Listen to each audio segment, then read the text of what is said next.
আপনারা জানেন যে ভারত থেকে বাংলাদেশের বিরুদ্ধে কিভাবে অস্থিতিশীল পরিবেশ তৈরির চেষ্টা চলছে। তারা চাচ্ছে না যে আমার দেশ পত্রিকা চলুক, কাজেই তারা আবার ষড়যন্ত্রে লিপ্ত হয়েছে, তারা আবার পত্রিকা বন্ধ করতে চাচ্ছে।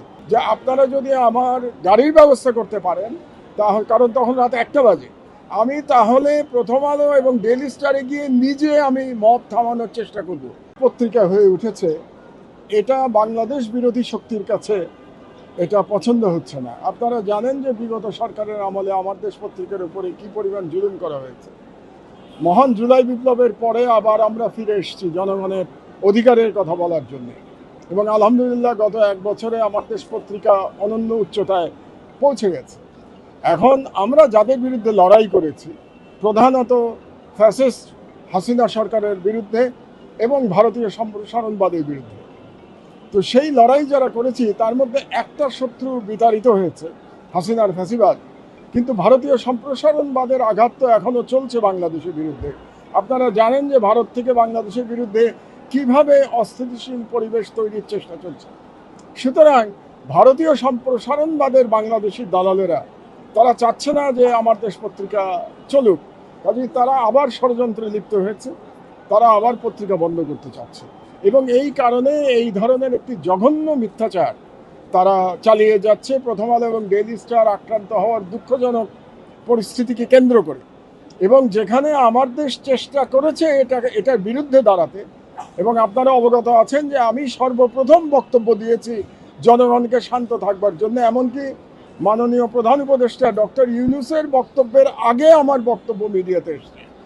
শুধু তাই নয়, রাতের বেলা যখন আক্রান্ত হয়েছে প্রথম আলো এবং আমার দেশ, তখন আমার সঙ্গে ডেইলি স্টার, যখন প্রথম আলো এবং ডেইলি স্টার আক্রান্ত হয়েছে, তখন একাধিক উপদেষ্টার সাথে আমার আলোচনা হয়েছে, তাদেরকে আমি সহায়তা দিয়েছি। এমনও তাদেরকে বলেছি আমি যে আপনারা যদি আমার গাড়ির ব্যবস্থা করতে পারেন, তাহলে, কারণ তখন রাত 1টা বাজে, আমি তাহলে প্রথম আলো এবং ডেইলি স্টারে গিয়ে নিজে আমি মব থামানোর চেষ্টা করব।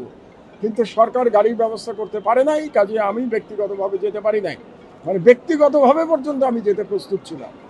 সেটার কোনো অ্যাপ্রিসিয়েশন না করে উল্টো প্রথম আলোতে যারা লেখেন সেরকম একজন ব্যক্তি মারুফ মল্লিক, তিনি অত্যন্ত লজ্জাস্কর, কি বলবো, ঘৃণ্যভাবে আমার দেশের বিরুদ্ধে তিনি বলেছেন যে আমার দেশ এটার পিছনে জড়িত আছে, এই ধরনের একটা ইঙ্গিত তিনি দিয়েছেন তার পোস্টে।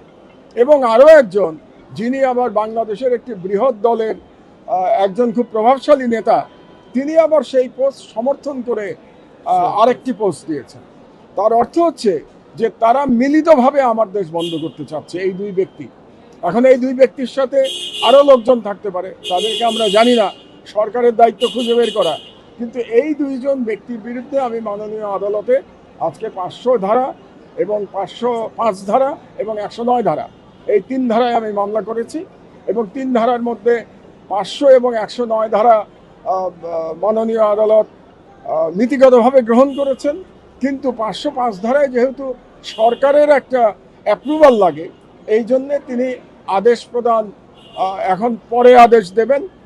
সম্ভবত 505 ধারার যে সরকারের যে অনুমতি লাগে, সেই অনুমতির জন্য অপেক্ষা করবেন, এবং আমি এখন সরকারের কাছে 505 ধারায় অনুমতি দেওয়ার জন্য আমি আবেদন জানাবো।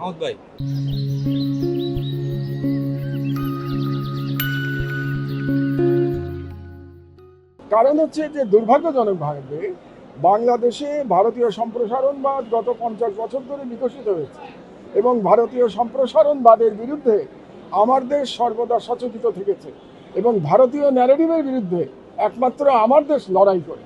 আপনারা খেয়াল করেছেন যে বাংলাদেশ বিরোধী যে প্রচারণা চলছে এখন ভারতে, সেই প্রচারণাগুলো বাংলাদেশের সব পত্রিকা বলতে গেলে নীরব থাকছে।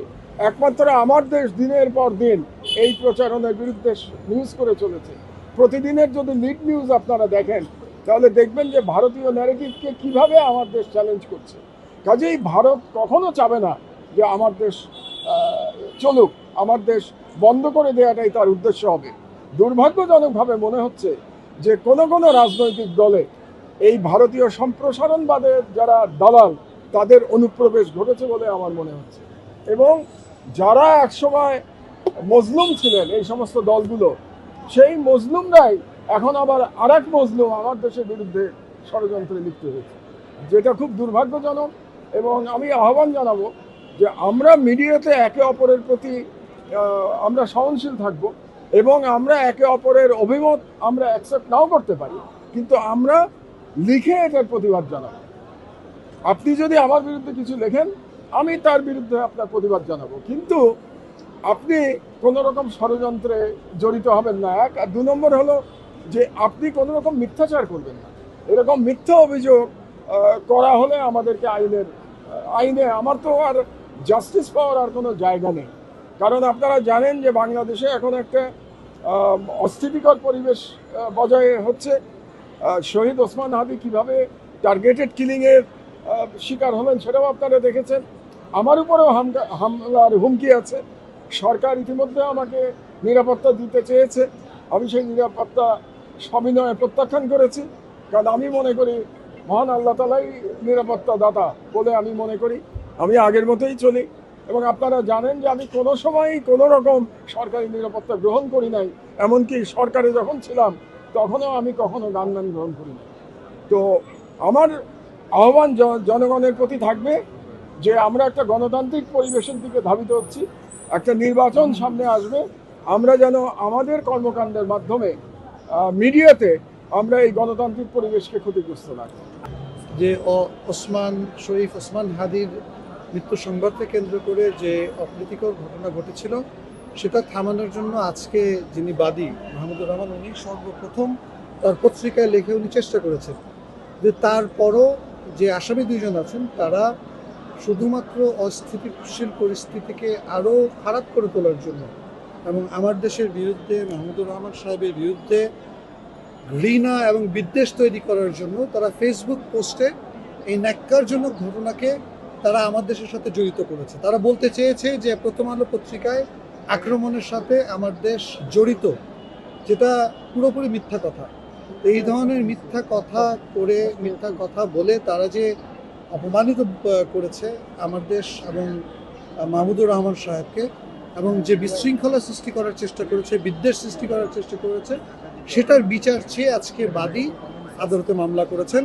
আদালত মামলাটা দেখেছেন, দেখে 505 ধারার জন্য প্রয়োজনীয় পদক্ষেপ নেওয়ার জন্য কি আদেশ দিতে হবে না আদেশ দিতে হতে পারতো, সেই ঝুঁকি নেওয়ার জন্য তো আমি প্রস্তুত ছিলাম, এবং সেটা আমি মাননীয় আইন উপদেষ্টা আসিফ নজরুলকে পরিষ্কার বলেছিলাম আমি, যে আপনারা যদি একটা গাড়ি পাঠাতে পারেন তাহলে আমি এই ঝুঁকি নিতে প্রস্তুত আছি, আমি আমার সর্বোচ্চ চেষ্টা করব। এবং আরেকটা কথা আমি আসিফ নজরুল সাহেবকে বলেছিলাম যে আমি যদি আমার অফিসে এখন থাকতাম, আমি তখন বাসায় ফিরে গেছি রাত 1টা বাজে, যে অফিসে যদি থাকতাম তাহলে কোনো পাহারা ছাড়াই আমি ওখানে গিয়ে চেষ্টা করতাম তাদেরকে বাঁচানোর জন্য।